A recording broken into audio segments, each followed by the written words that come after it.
अमरनाथ यात्रा। नमस्कार, real flavour news में आप सबका स्वागत। और अभी हम खड़े हैं चंडीगढ़ के मटका चौक पर, जहां पर कुछ लोग लगातार प्रदर्शन कर रहे हैं। आप देख सकते हैं मेरे सामने कि ये प्रदर्शन क्यों किया जा रहा है, उसके वक्त भी हम आते हैं, पर आप देख रहे हैं ये लोग इकट्ठे हुए हैं और अमरनाथ यात्रा रद्द किए जाने के ऊपर ये प्रदर्शन किया जा रहा है। जैसा आपको पता है कि काफ़ी समय से पिछले साल भी अमरनाथ यात्रा रद्द होगी, तो उसको लेकर इस बार फिर से अमरनाथ यात्रा रद्द हो गई है, तो लोग में काफ़ी ज़्यादा रोष देखने को मिल रहा है। अगर हम पंजाब की बात करें, चंडीगढ़ की बात करें या आसपास के एरियाज़ की बात करें, तो हर जगह लगातार अमरनाथ यात्रा रद्द किए जाने पर लोगों में रोष है। आइए इन प्रदर्शन करने वाले लोगों से ही बात करते हैं कि आखिर क्यों आज यहाँ पर प्रदर्शन किया जा रहा है। चुनावी रैलियों को हाँ। आपका नाम? राजेंद्र सिंह। राजेंद्र जी, इधर चंडीगढ़ मटका चौक पे क्यों प्रदर्शन कर रहे हैं? जैसे मैं देख रहा हूँ अमरनाथ यात्रा को लेकर, पर इधर ही क्यों?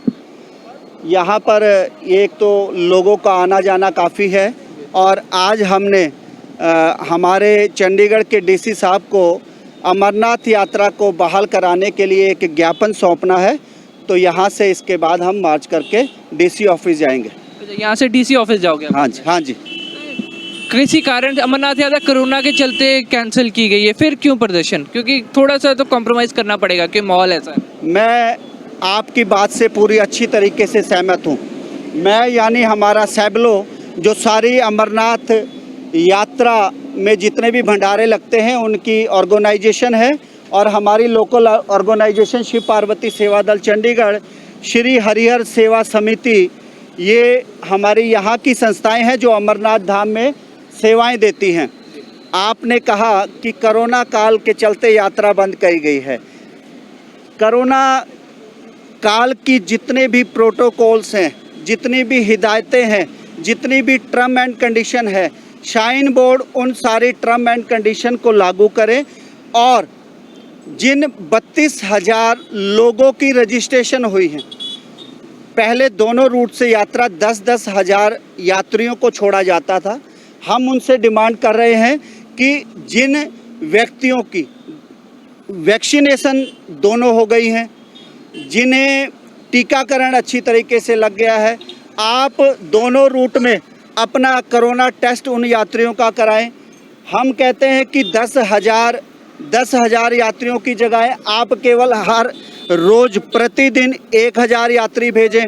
यदि 32 किलोमीटर चंदनवाड़ी से दरबार 32 किलोमीटर है, उस 32 किलोमीटर की यात्रा में यदि 1,000 आदमी छोड़ा जाए तो मेरे ख्याल से हम 2 गज की दूरी का फासला कहते हैं, वहाँ 10 नहीं 50 गज की दूरी हर यात्री में होगी। तो ये आपका कहना है कि संख्या घटा दी जाए और सिर्फ उन्हीं लोगों को जान दिया जो वैक्सीनेटेड है, ताकि रिस्क और ज़्यादा कम हो जाए। बिल्कुल कम। जिन्हें पूरे किसी भी कंट्री में जिन्हें वैक्सीनेशन लग गया है, वैक्सीन जिनकी भी हो गई है, उनको मास्क भी फ्री कर दिया गया है। हम ये नहीं कहते, हम इनके विरुद्ध में नहीं हैं कि आप कोरोना के चलते, यदि कोरोना बहुत बड़ी मात्रा में होता और बहुत ज़्यादा होता, बहुत पीक पे होता, जैसे मई के महीने में था, और मई के महीने से यदि 4,12,000 के लगभग या 50,000 के लगभग एक दिन में पेशेंट आ रहे थे, तो आज वो लगभग 50,000 से भी नीचे हैं। तो वो मात्रा गिर रही है।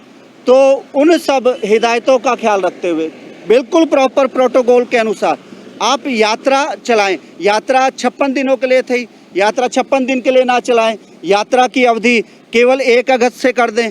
भाई 1 अगस्त से 22 अगस्त तक लास्ट दिन तक यात्रा होगी, तो अगर 22 अगस्त तक भी हो गए, आप यात्रा बिल्कुल सीमित व्यक्तियों के साथ चलाएं, सीमित यात्रियों के साथ चलाएं। बात करते हैं अमरनाथ रद्द कर दी गई, पर इसके अलावा क्या कोई और यात्राएं चल रही हैं जिनका हवाला भी दिया जा सकता है? अमरनाथ यात्रा, ये अमरनाथ यात्रा जब JNK में, जम्मू एंड कश्मीर में होती है, और जम्मू एंड कश्मीर में ही वैष्णो माता की यात्रा है, वो यात्रा चल रही है। फिर टूरिज़्म बहुत ज़्यादा आ रहा है, और वहाँ पर हमारे जिन लोगों ने, अब बात यह है कि 32,000 लोगों ने रजिस्ट्रेशन करवाई। रजिस्ट्रेशन उस समय हुई जब कोरोना काल पीक में था, तब यात्राएं, मतलब तब ये रखा गया था कि चलाई जाएगी। रजिस्ट्रेशन अपनी जान हथेली में लेकर उन्होंने पहले अपना मेडिकल करवाया, मेडिकल कराने के बाद रजिस्ट्रेशन करी, रजिस्ट्रेशन में पैसा खर्चा, फिर उसके बाद वहाँ पर अपनी एयर टिकट्स किसी ने बस की टिकट, किसी ने होटल्स, किसी ने टैक्सी, वो सब बुक कराई। और ये दीवानगी सिर्फ बाबा अमरनाथ बर्फानी की है तब कराई। और वैसे तो आप सभी जानते हैं कि इस काल में सारों की स्थिति परिस्थिति बहुत नाजुक है, बहुत नाजुक है, पैसे की तरफ से भी और वैसे भी कामकाज की तरफ से भी, पर वो दीवानगी है तो तब कराई। तो हम कहते हैं कि सारी कोरोना हिदायतों को नज़र में रखते हुए कम से कम संख्या के साथ उन्हीं लोगों को जिन्हों की वैक्सीनेशन हुई है और अपने कोरोना टेस्ट के साथ आप यात्रा करवाएं। तो मैं आखिरी साल अमरनाथ यात्रा इससे पहले भी कैंसिल की गई थी कोरोना चलते, तो मैं पूछ रहा हूँ कि कितनी बार ये कैंसिल हो चुकी है? अगर मैं आप ये जब से अमरनाथ यात्रा शुरू हुई है ये पहला ही मौका है जब 2019 में 5 अगस्त को 370 अंडर सेक्शन टूटी थी, तो उस समय भी समय से पहले ये यात्रा रद्द कर दी गई थी। तो उसके बाद 2020 में फिर यात्रा रद्द हुई और अब 2021 में भी है। 3 बार लगातार यात्रा कैंसिल कर दी गई किसी न किसी कारण से। 19 में यात्रा चली है पर कुछ दिन पहले रद्द कर दी गई और 2 साल लगातार हो गए। शुक्रिया सर। तो देखिए कि हमारे साथ ये कुछ श्रद्धालु हैं जो चाहते हैं कि अमरनाथ यात्रा की जाए, इसके बदले वो सभी प्रोटोकॉल्स का पालन करने के लिए रेडी हैं, चाहे वो डबल डोज वैक्सीनेशन की हो, चाहे वो मास्क की हो, चाहे वो सोशल डिस्टेंसिंग की हो। हर एक चीज़ जो पॉसिबल होगा उसका वो पालन करेंगे, पर उनकी सिर्फ एक ही डिमांड है कि अमरनाथ यात्रा शुरू कर दी जाए, क्योंकि उनका कहना है कि वैष्णो देवी की यात्रा जहाँ चल रही है तो सेम उसी तरीके से अमरनाथ यात्रा की भी इजाज़त दे देनी चाहिए, चाहे थोड़े से ही लोग अलाउ किए जाएँ पर अलाउ ज़रूर करने चाहिए। अभी के लिए इतना ही। कैमरामैन रमेश के साथ चंडीगढ़ से Amit Kumar, real flavour news.